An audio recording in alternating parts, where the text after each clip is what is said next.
بسم الله الرحمن الرحيم السلام عليكم أخيارتك حرن channel كنا عاوية وندين سلامي ما أنت وحن ندين وضع موضوع آد مهم ما أنت وحن كهلا حكمين النفط runtii موضوعا وموضوع آد مهم وحنا اللي باهية شخص والبا إنه صف يعني يقول فكر موضوعا markaan ka hadlayno xakamaynta nafta waa awood muhiim ah oo qofka uu horseedi karta inuu helo nolol degan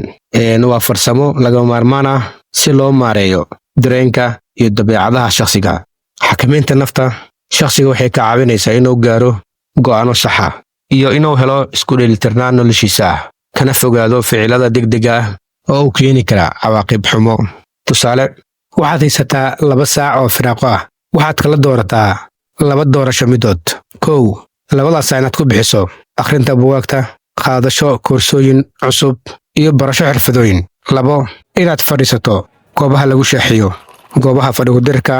goobaha dhalinyarta isugu yimaadaan si ay ugu cabeeyaan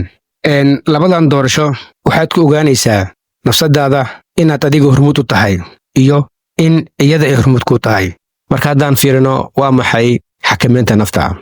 markaan ka hadlayno xakamaynta nafta waa awoodda aad ku xakamayn karto rabitaankaaga ama ficilkaaga marka ay jiraan wax ku soo jiidanayo oo aad rabto inaad samayso markaad xaaladaas ku sugan tahay waa inaad si degan aad ugu fikirto aadna go'aansan karto wax adiga ku wanaagsan kana fogaan karto waxyaabaha ku keeni kara dhibaatooyinka haddaan fiirino maxay muhiim u tahay xakamaynta nafta waxaa jira asbaabo badan oo ay muhiim u tahay inaad naftaada xakamayso waxaana ka mid ah kow deganaansho maskaxeed markaad naftaada xakamayso oo aad adiga hormuud u noqoto waxaad dareemaysaa deganaansho iyo farxad aad u badan sababtoo ah nafta haddii iyada ay hormuud kuu noqoto waxay ku faraysaa xumaan oo dhan ilaahay subxaanahu wa tacaala qur-aankiisa wuxuu ku dhahay fii suurati yuusuf qaala allahu tacaala ina annafsa la ammaaratun bissuu ilaa maa raxima rabbii ina rabbii ghafuurun raxiim sadaqa allahu alcadiim aayaddan waxaa ku cad nafta haddii ay hoggaanka kuu qabato inay xumaanta ku farayso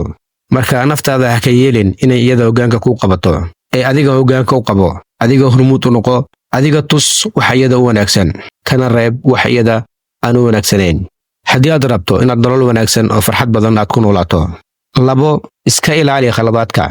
markaad naftaada xakamayso waxaad ka fogaanaysaa khaladaad badan oo ay naftaada ku horseedi lahayd iyo shalayto aad dib dambe ugu shalaan lahayd tusaale waxaad isku dhacdeen shakhsi naftaada waxay ku faraysaa inaad shakhsigaas aad la dagaasho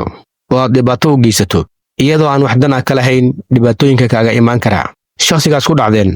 haddii aad u geysato dhibaato sida haddii aad ka jebso gacan ama aad ku dhufato daqar ama dhibaatooyin kale aad u geysato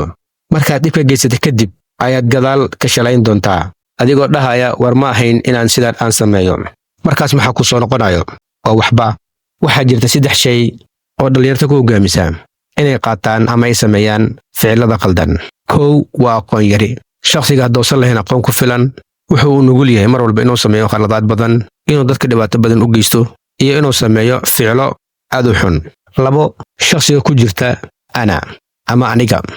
qofka dhahaya aniga waxaan lagu samayn karo aniga waxaan leema dhihi karo aniga kelimada ana waa kelimada shaydaan qofka dhahaya ana ma ahan kelimo wanaagsan 3 ka fikir la'aanta caaqibada dambe shakhsiga oo si ka fikirin waxa kaga imaan kara waxyaabahan oo sameynayo marka 3dan arin waxa muhiim ah qof waliba inuu iska ilaaliyo haddii uu rabo inuu ka fogaado dhibaatooyinka oo dhan markaad ku jirto xaaladaha adag naftaada aysan hormuud ku noqon ee adiga hormuud u noqon naftaada si aad ugu badbaado dhibaatooyinka oo dhan markaad rabto inaad ficil samayso marka hore si fiican ugu fikir maxaa kaaga imaan kara samaynta ficilkan hadday kuu soo baxdo inay dhibaato kaaga imaan karto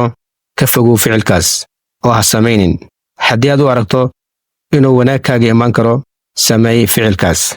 3 guul mustaqbalka ah inaad xakamayso naftaada waxaad ku gaari kartaa guul iyo horumar mustaqbalka ah tusaale nafta ma jecla wax akhriska iyo waxbarashada waxayna u aragtaa wax dhib badan oo aan la qaban karin naftu waxay aad uga heshaa waxyaabaha waqti lumiska iyo waxyaabaha aan faa'iido u lahayn iyada adiga maanta naftaada tijaabi waxaad haysataa 2 saac oo firaaqo ah maxaad jeceshahay inaad geliso 2 saac kow inaad buugaag aad akhrisato ama aad dhegaysato koorsooyin ama aad barato xirfado cusub 2 inaad fadhiisato goobaha dhalinyarta ay ku shaaxiyaan oo aad halkaas waqtigaaga ku soo dhumiso doorashadaada ayaad ka fahmi doontaa adiga inaad naftaada hormuud u tahay iyo iyada inay hormuud ku tahay noloshaan noolnahay waa waqti gaaban. maanta midkeena ugu cimriga badan wuxuu gaaraa 90, 100, xitaa dheh ilaa iyo 120. wixii ka dambeeya waxaan u soconaa xagga Rabbi subxaanahu wa tacaala. waxaad ogaataa cimriga lagu siiyey in lagu weydiin doono. nabiga calayhi salaatu wasalaam waxaa laga soo wariyey xadiiskii ahaa: laa tazuulu qadama cabdin yowma alqiyaama xataa yus'al can 5. qof walba biniaadam ah in yowm alqiyaama la weydiin doono 5 arrin ama 5 shay. 5taas waxaa ka mid ah can cumrihi fiima afnaah, cumrigiisa wuxuu ku qaataa wuxuu ku bixiyey. wa can shabaabihi fiima ablaah, dhallinyarnimadiisana wuxuu ku bixiyey. marka haddii aad dayacdo cumrigaaga, dhallinyarnimadan aad dayacdo, waxaad noqon doontaa qof khasaaray. insha allahu tacaala dhammaanteena aan isku dayno inaan ka faa'iidaysano cimrigeena, inaan ka faa'iidaysano dhallinyarnimadeena. asalaamu calaykum.